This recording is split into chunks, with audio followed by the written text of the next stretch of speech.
I've been saying I would make a video for a while. I'm outside on the porch on a, you know, it's a warm enough day. I always want it to be 50 degrees. I've got a watercolor and acrylic on illustration board, and then I've got a 300-pound piece of paper painting. And I've got a vinyl tablecloth laid out on the floor. And I've already applied one coat of varnish. I'm using the Kamar varnish, non-yellowing, can be used on oil, acrylic, and watercolor, acid-free. And I just want to get a couple coats of this on, and it's pretty simple. I go side to side, and then I go up and down. And I just, you know, come along here and get a coat on, and then I work the other way.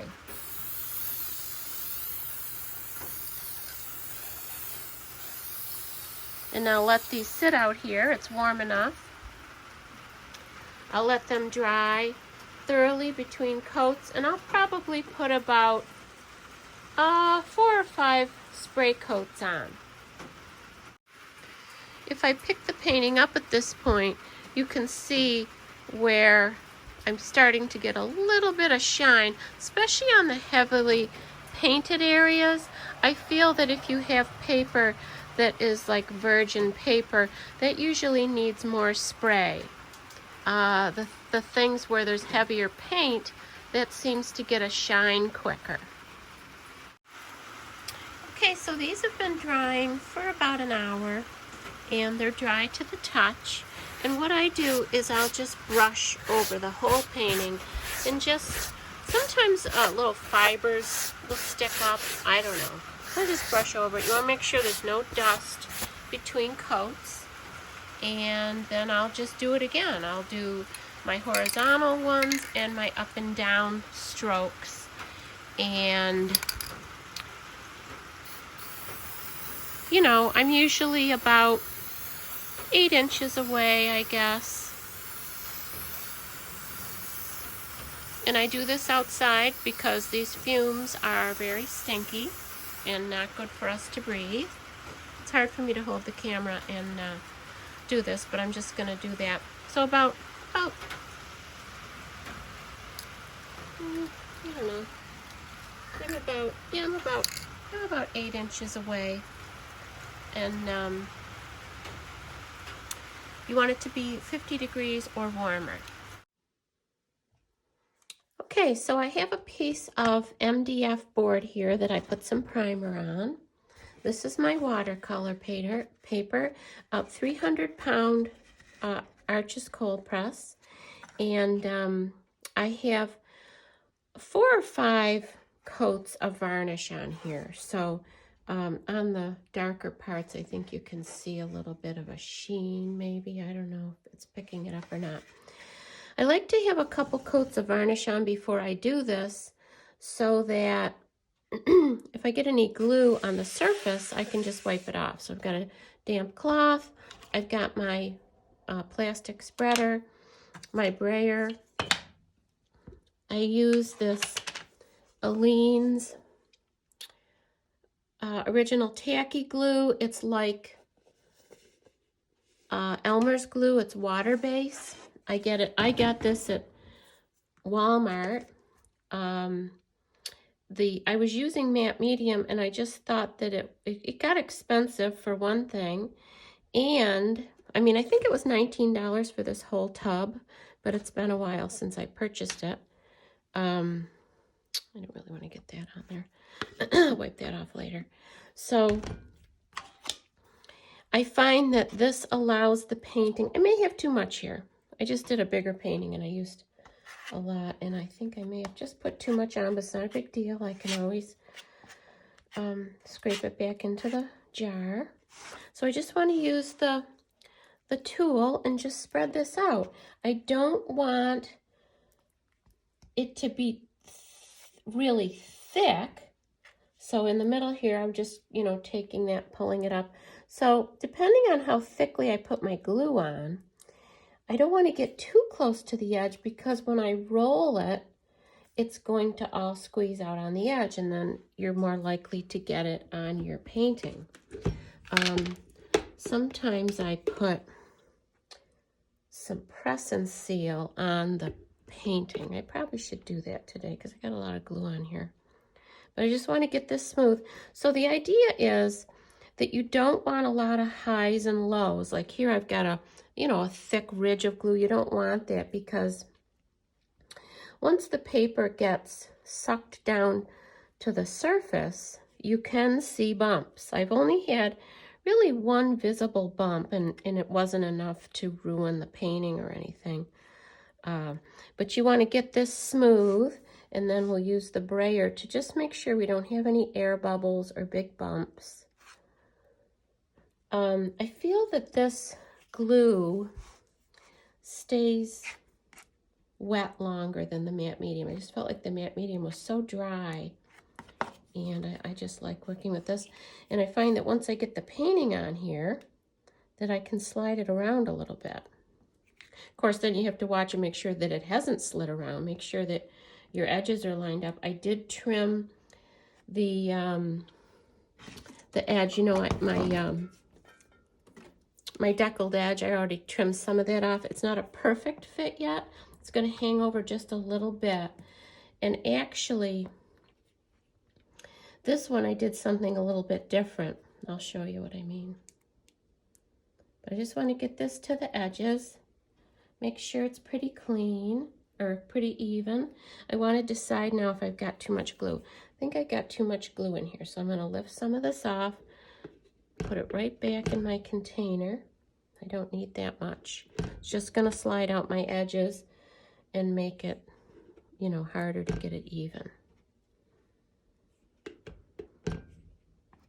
But I like that this is water-based and there isn't any issues with getting it on my hands or anything. There's a little high. I want to get that.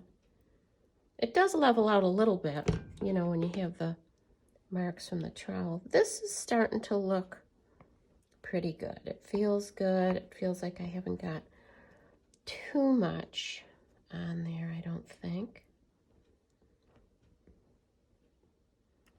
Let's see, I'm just about up to my edges. And you know what? On this one, so the sides my painting comes to the sides, but on the bottom and top, that's right, I probably don't want it all the way down there, and I'll show you why. I signed it really close to the bottom, and then you have to consider what kind of frame you're going to put on. And the traditional frame has a 1/4 of an inch lip that's going to hang over the painting. And on mine, a 1/4 of an inch was going to cut into my signature. So I'm going to lay this on here, and I made the wood a little bit bigger on the bottom and the top, so that allowing for that lip hanging over, it should line up so that the edge of the wood will come below my name. So I just gave myself a little more room right there. All right, so when I roll this, I want to be careful not to get in this glue. Normally my painting would hang over past the edge of the board. On this one, I've got my painting a little shorter. So I just use the brayer, rolling out from the center, just rolling out all along. Want to make sure you don't have any air bubbles. Like I said, get that attached. The painting I just did was illustration board, and that was harder to get to stick down because the paper had gotten such a curve in it, and it kept wanting to roll up. So this is easier. This is sticking down real good. Now, if you had 140-pound paper, it would be even a lighter paper, and I think you'd have to roll more. But I'm just You want to make sure you don't have any. So here I've got a bump, just where the paper's buckling. And I didn't flatten the paper before this. You know, when I'm traditionally framing, I iron my painting with steam iron on the back of the painting. And I didn't do that because I knew this was going to flatten it.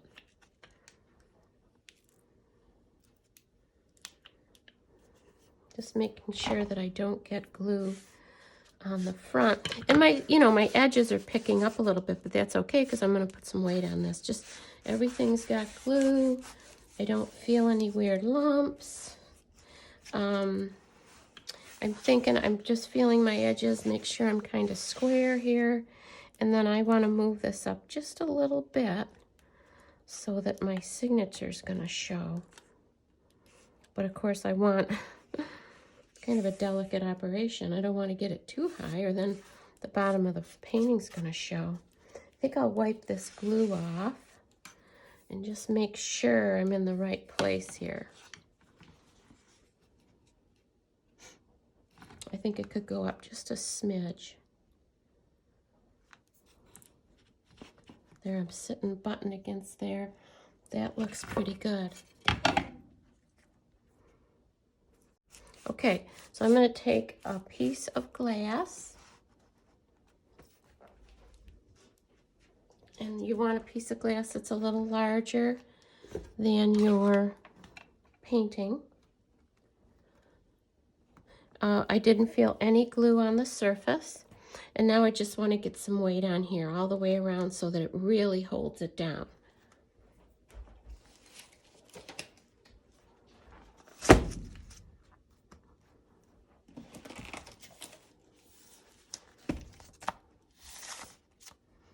So because the glass is, you know, inflexible, it's pretty good. I feel like I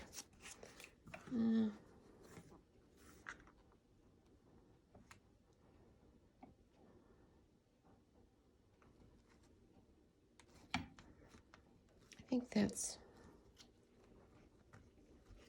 a lot of weight on there. I think that's going to be fine. So I have two paintings I'm actually working on. This one was on illustration board, and that is all glued down, nice and sturdy and good. And then this one that I showed you the process yesterday, this one is all like, you know, if I tip the board up, you can see it's all stuck on there real nice. And now I'm ready to put on some coats of varnish. So I'm ready to varnish. I have a brush here, you know, just any brush that you want to use.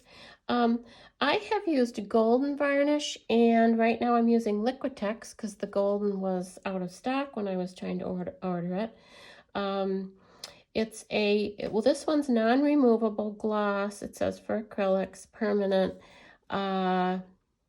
seals the surface, non-removable, non-yellowing, protects from UV damage, which is really important, and water resistant when dry.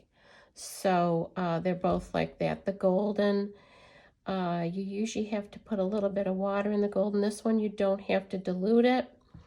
And I've got it squeezed out into a cup here. You always want to start with a couple coats of gloss, and then if it's too shiny, you put your matte finish on, because I want to watch for dust on here, because if you start with the matte, you can get a little bit of a foggy look. So you want to start with gloss and then do, like I say, a couple coats of gloss and then do a coat of matte or satin if you don't like it so shiny. But you wouldn't think it would be like that you'd put the shiny on first, but you do. So thin coats, that looks pretty even. I don't want to, you know, over brush it.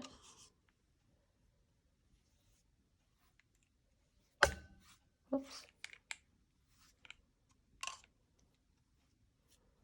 didn't really think that this changed. Spraying this painting, I didn't think it really changed anything, the color or the value, which is what we want.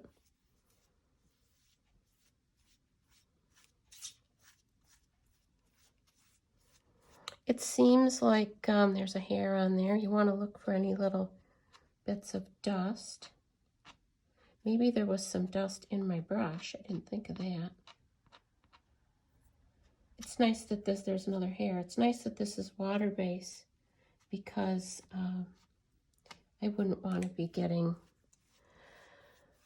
a solvent on my hands.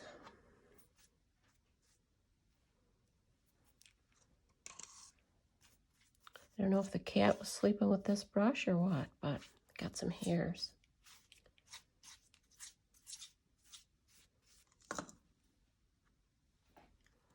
All right, so let me kind of look at it on an angle, make sure I didn't get this, make sure everything's pretty evenly wet. Looks pretty good, no bubbles. And again, I'm going to give it a little close inspection and see if I see any other hairs on here. It's not really the look I'm going for. I don't see anything.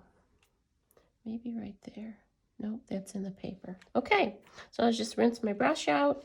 I'll let this dry for a couple of hours, and then I'll put another coat on.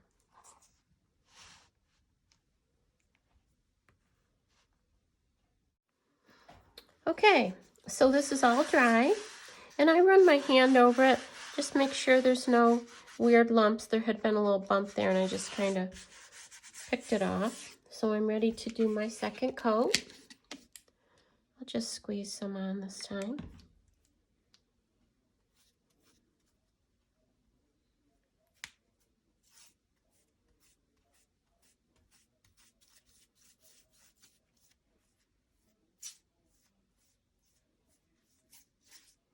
If a little of your paper hangs over the edge, over here I've got a little overhang, that can be trimmed off afterwards. So a lot of times my paper is the paper sometimes can have a little bit of an overhang. My wood is the size of the frame I'm going to put it in. And then sometimes the paper hangs over a little bit, and I just trim it off afterwards because the glue makes it stiff and it's easy to trim it off with an X-Acto knife. Okay, and this is small enough that I can just go over the whole painting and just make sure it's smooth. Don't want to get it on too thick. Okay, now I let that dry again.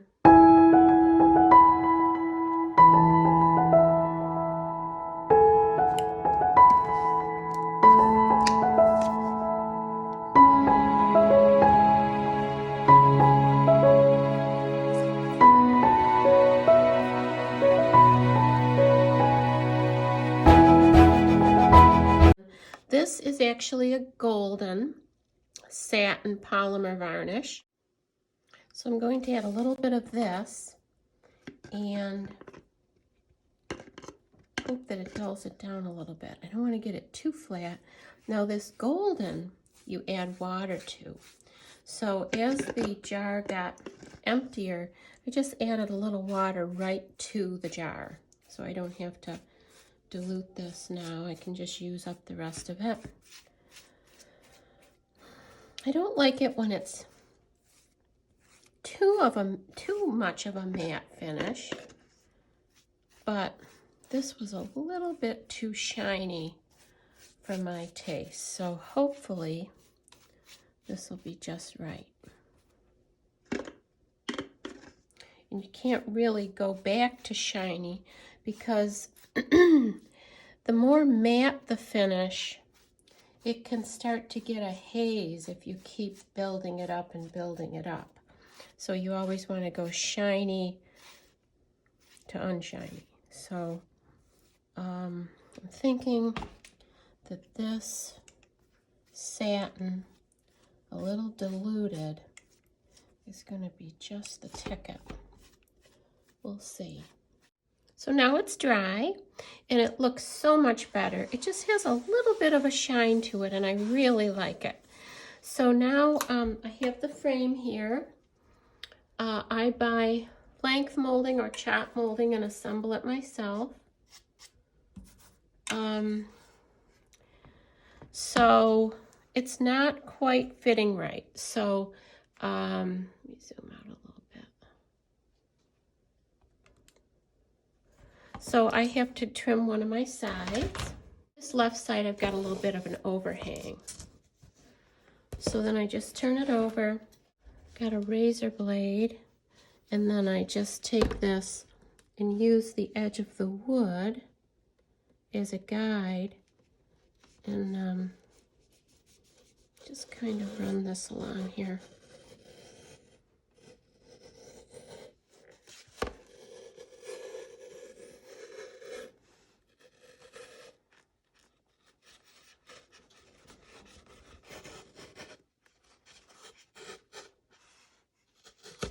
There. Okay. So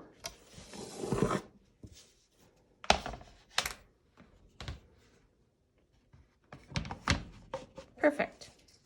And I've got it so that, you know, my signature shows. When I pull it up in there, my signature is lined up just where I want it. And the top edge is covered. So I want it right about there. I'm going to move this up just a little bit in the frame. Not that high. So I'll put 2 pins in and then I'll check it. And I have this points gun that I use. So I'll just 1, 2, 1, 2. And then let me see if it's lined up where I want it. It is perfect. It's perfect. So this is a molding that I had purchased, and then I added the green paint because I thought it looked too gold, and I think it looks really sharp. So now that I know it's where I want it, you know, I'm putting pressure on it, and I just put the rest of my points in. And then I always paper the back. So I run a bead of glue along the, along the edge here, and then I lay brown craft paper on and trim it, and then I wire it, and I put a certificate of authenticity on the back so that it looks real professional. And this one's ready to go. It really came out nice. Very happy with it.